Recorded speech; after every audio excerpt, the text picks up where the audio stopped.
This is the day that the Lord hath made. We shall rejoice. We shall be glad. We shall sing and make it a fantastic day. I'm Dr. Julia Royston of BK Royston Publishing, Royal Media and Publishing, and the Book Business Boss Consulting, helping you get your message to the masses, turn your words into wealth, be a book business boss. And for the Kingdom Ministries, where we're building people to build the kingdom, because that's what this is all about. Um, I soon will celebrate in the next couple of weeks 6 years of going live on Sunday mornings. 6 years. 6 years of going live. That same month, it'll be 18 years of BK Royston Publishing. So it's a lot. It's been a lot. And I'm thankful and grateful for consistency, for the ability to keep going, to keep moving, to keep growing, to keep learning so that I can continue to keep growing. So today, um, God creates a crisis. So I was recently speaking with someone, and they had a crisis going on, and they're highly intelligent, very educated. But I said, there are some times when God creates a crisis to make sure that we continue to need it. There's some things that, in Him, remember the scripture says, it's in Him we live, we move, and have our being. It's Him that enables us to be able to do what we do. It's in Him. And so, even though, yep, He allows us to be able to go to school, get degrees, learn a lot of things, but at the end of the day, we're still going to need Him. And so sometimes we're rolling along with life, and we said the devil, the devil's doing this, the devil's doing that. We give him too much credit because sometimes God is creating the crisis. And so one of the first things that we always have to remember, that even from the beginning, is that God is the creator. In the beginning, God created the heaven and the earth. So He is the creator. We are His creation. He gives us inspiration, gifts, and talents and abilities to create, but He is the ultimate creator. He creates everything. And He uses mankind. We're honored and privileged that He would use mankind to do some things in the earth, gives man wisdom and knowledge and science and all that good stuff. But at the end of the day, at the beginning and the end, it's still God. It's still all about Him. And so sometimes He creates that crisis so that we can start over. So one of the first major crises that happened was the flood. Noah, ark. 120 years he preached that it's going to flood. Men did evil continually, and then we start all over. Sometimes we are starting all over for our own, the things that we did. Sometimes we're starting over because circumstances surround us, but know that in the end, we know that God has a plan for it. But sometimes the crisis comes for us to start over, shut everything down. So besides Noah and his family and all the animals 2 by 2 that we learned in Sunday school, the world was started all over. Man, can't do it. He can't handle it. So he preached for 120 years. They had never seen rain on that level, never seen rain, period, and never seen rain on that level, the flood. So sometimes you're flooded with all kinds of things, inundated, so that you start all over. Problems come. In my own life, I realize, okay, just this is one small thing. It may be insignificant for others, but it was big for me. And my website wasn't like I wanted, wasn't, I had, after you get comments 2 or 3 times, okay, it doesn't do this, it doesn't do this. It's just, and I've been doing business now for the longest. Had a website, but that wasn't my main spot. That wasn't, I've just been out and about and doing other things. But then one of my clients said, I can't open the website because I have an iPhone. Well, that was the old folks say that was the straw that broke the camel's back. That was it. So it was time to start over. So now I've got flooded with this one word that, ooh, what about the color? Ooh, time to start all over. time to go again, and now I got to build it from scratch. And my good friend Vanessa Collins like, no, you need to build it from scratch. You no templates won't do. You need to build. Oh.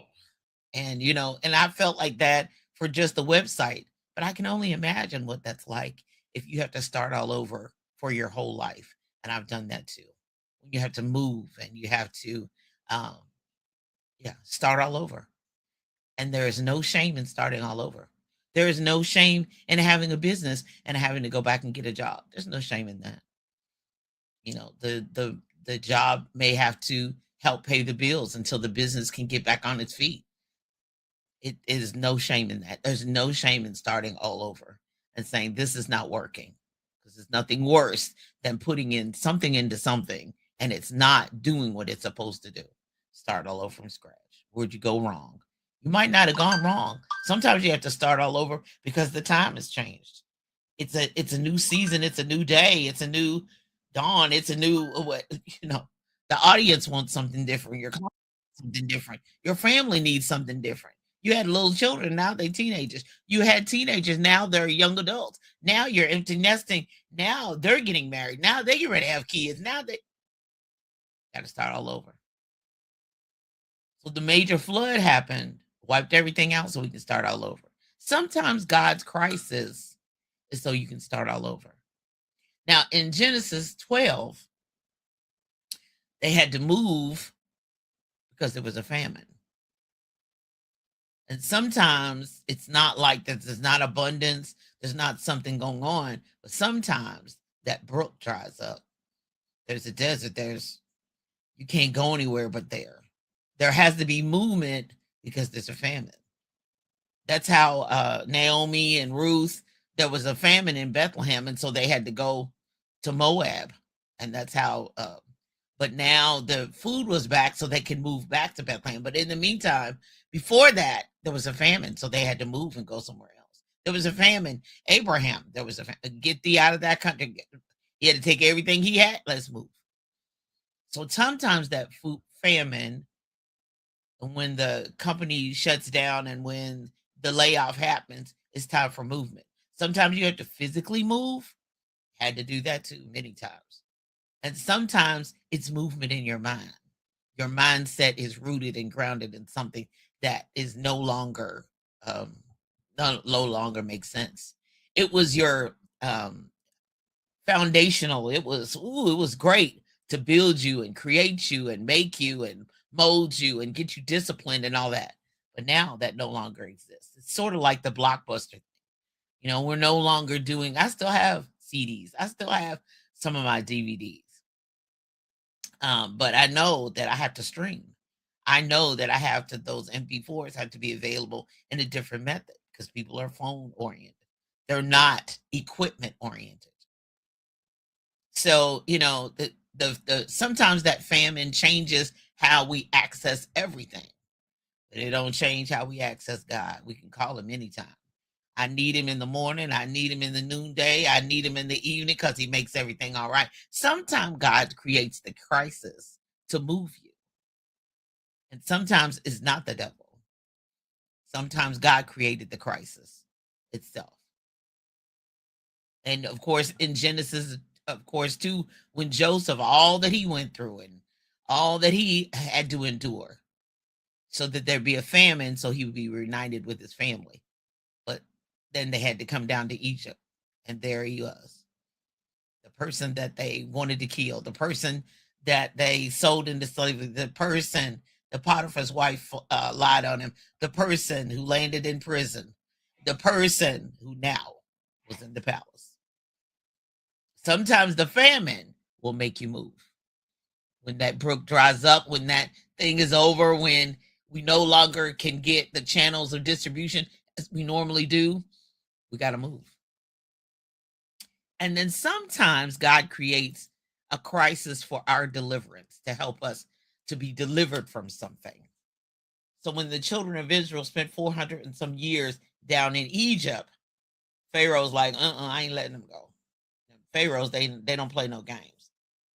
I'm not letting them go. So God had to bring all kinds of pestilence, locusts, lice, Uh, and then the last one was the firstborn.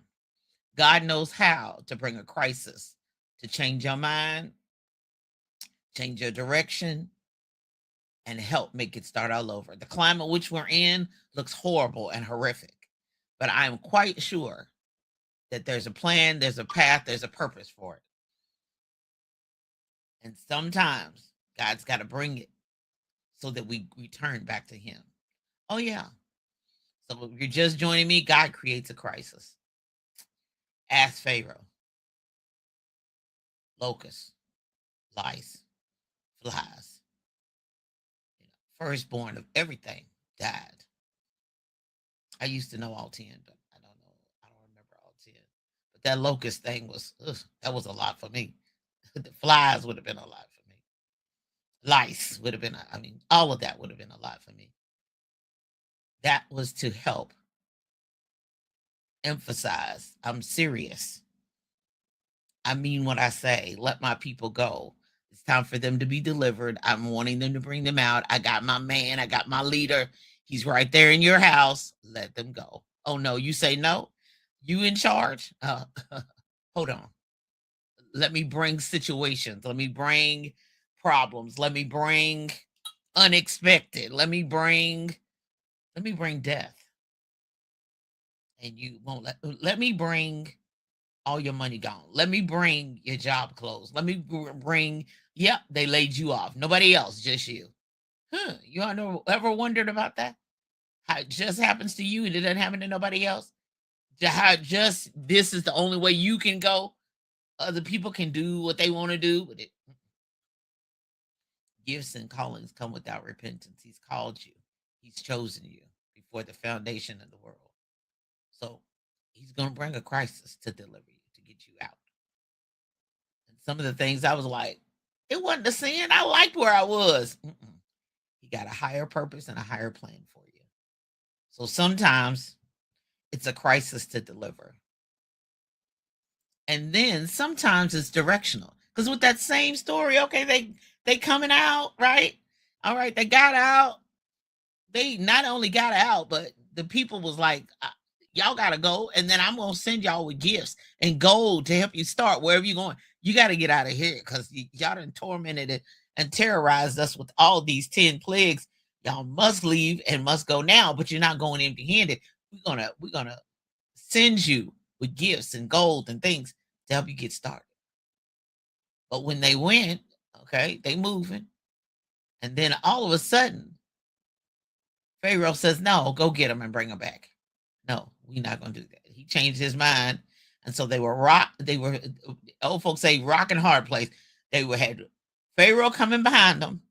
And then the way God led, because Moses was going by what God said, we standing there at the Red Sea.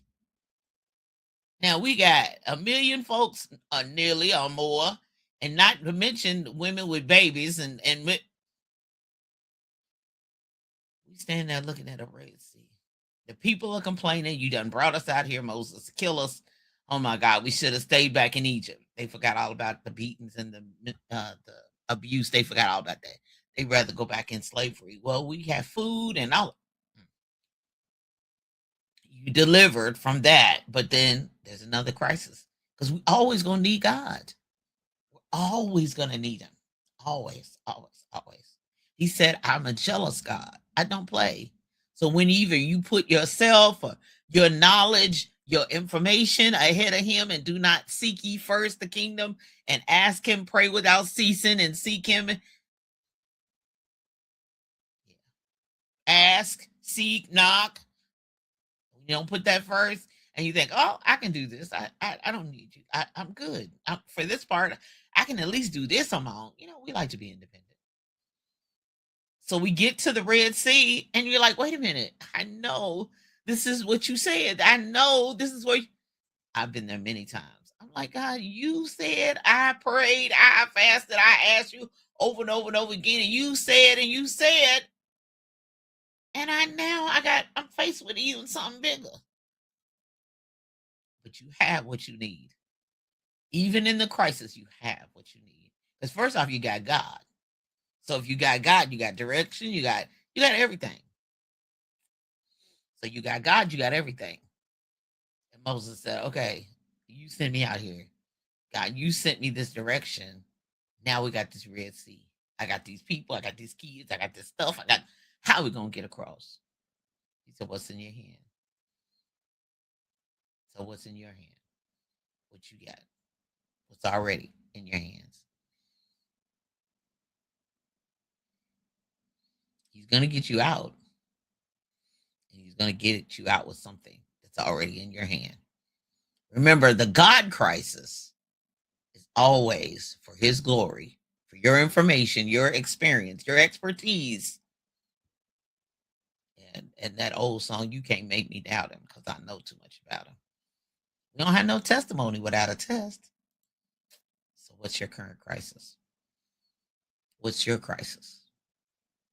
What's going on with you? Remember, you need God for it. There's a plan, there's a way out, and there's always a purpose. Now, sometimes you're not going to understand the purpose while you're in it. I put up both hands to that. I'm thoroughly confused. Like, you did what? You want me to do? You want me to go? You what? And then the end, when you look back, when my soul look back and wonder how I got over. I hope that helps you today. I hope that blesses you today, so that you can live your best life. Coming up at 10 a.m. Eastern Standard Time, right on envision-radio.com, where praise meets talk. The Book Business Boss Show, Tuesdays at 10:30 a.m.